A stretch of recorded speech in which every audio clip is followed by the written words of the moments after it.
ಮಾವ, ಈಗೇನು ಹೇಳ್ತೀರಾ?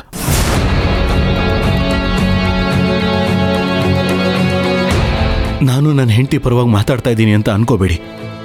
ಜ್ಯೋತಿ ಏನು ಅಂತ ನಿಮಗೆ ಚೆನ್ನಾಗಿ ಗೊತ್ತು. ಅವಳಿಂತ ನೀಚ್ ಕೆಲಸ ಮಾಡೋದಕ್ಕೆ ಸಾಧ್ಯನೇ ಇಲ್ಲ. ಈಗ್ಲಾದ್ರೂ ಅವಳನ್ನು ನಂಬಿ ಮಾವ.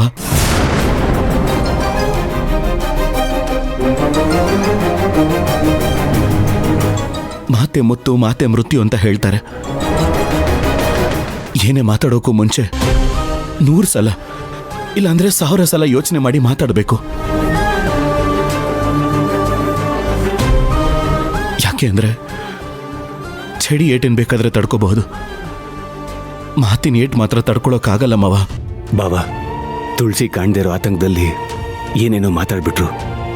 ಅವ್ರ ಬದಲು ನಾನೇ ನಿಂಗೆ ಕ್ಷಮೆ ಕೇಳ್ತೀನಿ. ಅವ್ರ ಬದಲಿಗೆ ಮಾತ್ರ ಅಲ್ಲ, ನಾನು ಕ್ಷಮೆ ಕೇಳಬೇಕು.